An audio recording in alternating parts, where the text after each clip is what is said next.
Tourists traveling the world is expected to surge to 170 million over the next 4 years. Couple that with the fact they're already the biggest spenders compared to other tourists. Well, since the U.S. is a top destination, it's also a money-making juggernaut for U.S. businesses.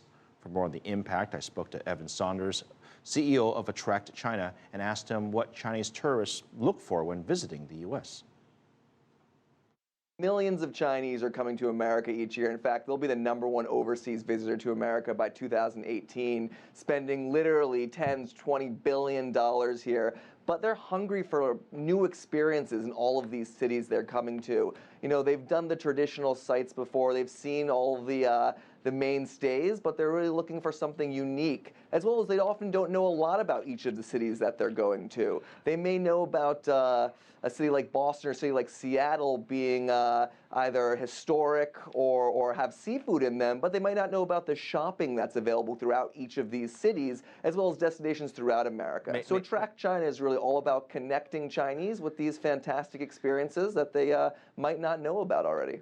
Evan, I'm going to disagree with you on one particular point. I think they're very well aware of the shopping, as we have lots of family that comes over. I think they're more aware of the shopping than perhaps even we are.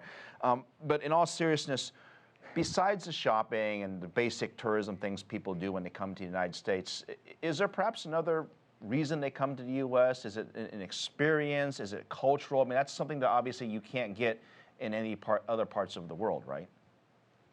Exactly. They come to America to experience the best that America has to offer. And America is an extremely diverse place, no matter which region that you're in. And they truly want that diverse experience here, whether it's a fishing tour or a rodeo, even something as basic as NASCAR or an American sporting event. They might not always understand that American sporting event, but being a part of that experience is something unforgettable and something they simply can't access back home in China. We often talk about this tourism, but there's also business tourism as well, right? People come on a business trip here, whether they're in Chicago or New York or Seattle or San Fran, and they'll take a couple days and they'll go to Yellowstone National Park or the Grand Canyon. Or they'll do something they actually enjoy. Is that something that you notice as more of a trend, that they're combining business and pleasure together?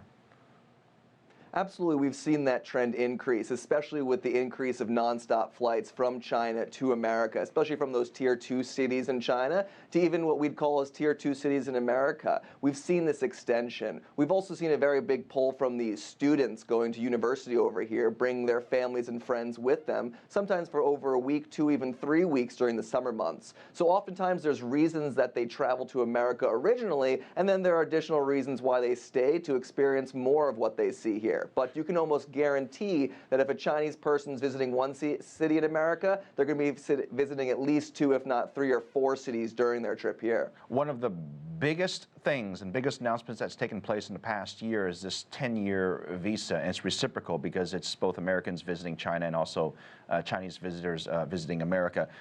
Just quickly, how much of an impact has that had so far, because it's relatively new, and how much do you expect it to impact?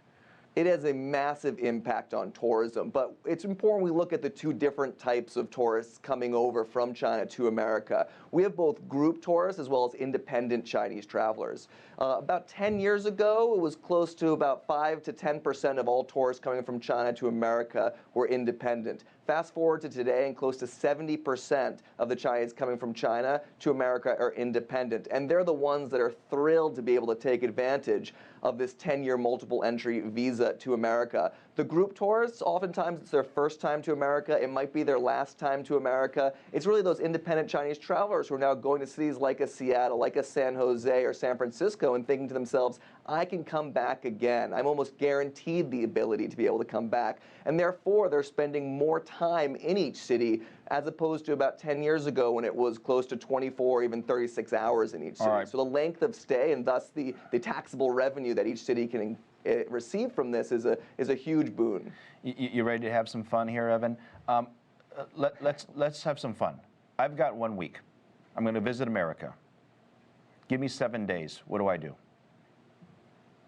Well, again, you have to look at whether it's your first time to America or you're a repeat visitor. First time. We see many Chinese flying first time to America. Well, you want that unique American experience. You're going to want to see New York. you're going to want to see Vegas, you're going to want to see Los Angeles, you're going to want to see essentially what you've been looking at in TV and movies for the past 10, 20 years of your life, or reading about in the news. You know, a lot of what Chinese have learned about America is through the media, and to be able to experience that firsthand here is a truly wonderful experience that you'll hold on to for the rest of your life. They want to come to Boston and see Harvard and eat lobster. They want to go to New York, see the Empire State Building, Statue of Liberty. Go over to Niagara Falls almost as fast as they can. Shopping, like you said before, is absolutely a huge desire here. Whether it's outlets or going to a shopping center, that's an experience in itself that they can't really find back in China. So there's a lot of things they want to tick off on their checklist, but you can almost guarantee that they're spending the least amount of time in their hotel room while they're out exploring America.